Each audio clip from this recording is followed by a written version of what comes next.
Benny and welcome back to my new another episode.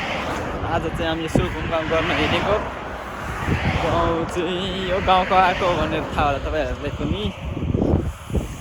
यो चाहिँ यहाँनिर थोरै सानो काटेको थियो तर यत्रो लगाइदिनु भयो यहाँको त्यहाँनिर सेक्युरिटी दाइ हुनुहुन्थ्यो यहीँको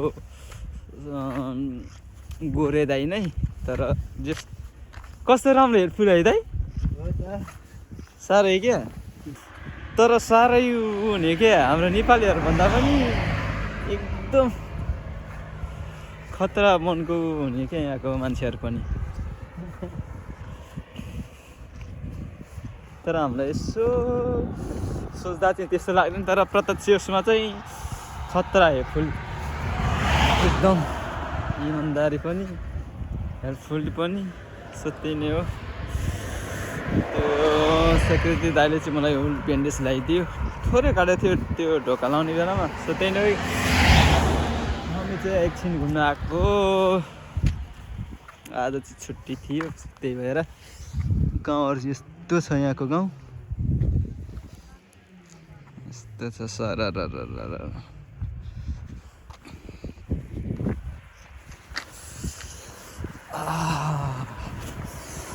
खतरा चिसो छ फेरि।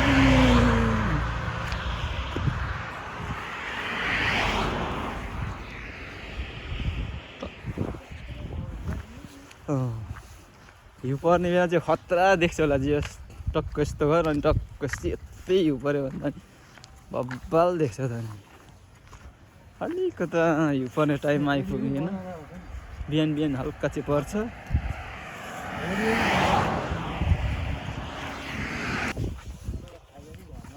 सो यता चाहिँ घरहरू चाहिँ टन्नै छ तर मान्छे चाहिँ एकजना पनि छैन।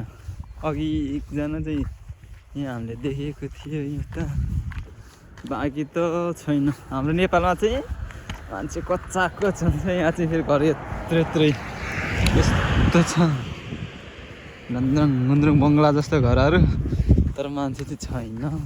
कारण के त भन्दा त रोजगार, सबै काममा व्यस्त। हाम्रोमा चाहिँ सबै बेरोजगार, घरमा मात्रै कोसेर बस्छ। सो त्यही हो डेभलपमेन्ट भनेको त्यस्तो हुन्छ। त्यस्तो बाहिर देशहरू अगाडि बढ्नु कारण नै त्यही हो क्या, रोजगार छ सबै छ। यो त यत्रो बङ्गला छ यस्तो छ तर मान्छे छैन। हाम्रोमा चाहिँ मान्छे मात्रै धेरै, सुनसान छ क्या पुरै आनन्द। यो गाडीलाई चाहिँ बिचरा के भन्छ जाम यस्तो स्पिड हुन्छ यहाँ, फेरि आफ्नो रोड पनि हुन्छ स्पिडमा स्पिड आफ्नो लेनमा खतरा। यो कच्चा कुचुकै गयो चाहिँ यस्तो छ घर तर सुनसान।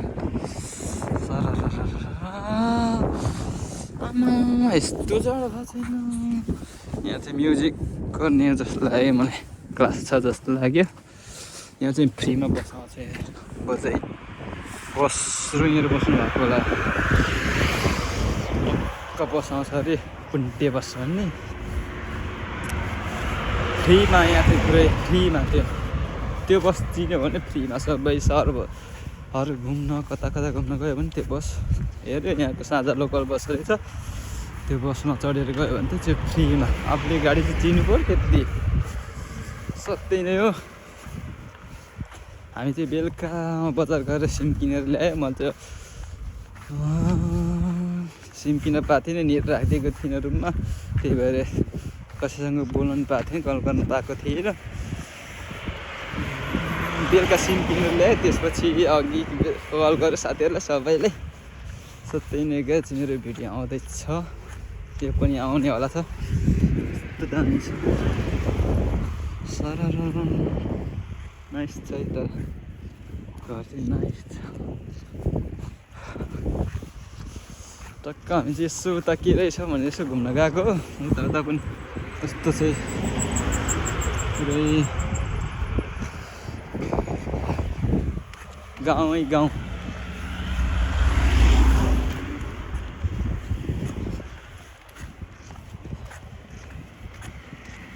के भन्नुहुन्छ दाइ?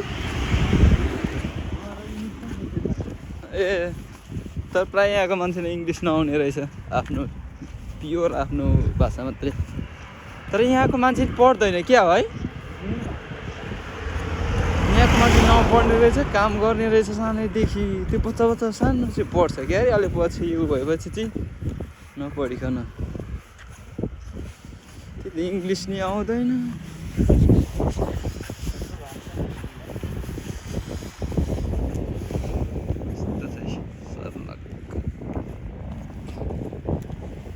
कम्पनी चाहिँ यही हो वेस्टर्न कम्पनी अफिस यही हो त्योभन्दा ठुलो यहाँभित्र पनि हो यहाँबाट बस्ने भित्र सर्लकै 70 मनाङस्ताङको ढुङ्गा हो यो चाहिँ भनेर चाहिँ भन्नुहुन्थ्यो तर मुस्ताङ रहेछ ढुङ्गा चाहिँ सबै साह्रै लेख पनि होइन यो बेसी पनि खै कस्तो ठाउँ हो तर लास्टै जाडो भात छ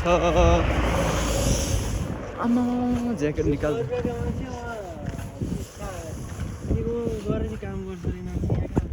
कता हो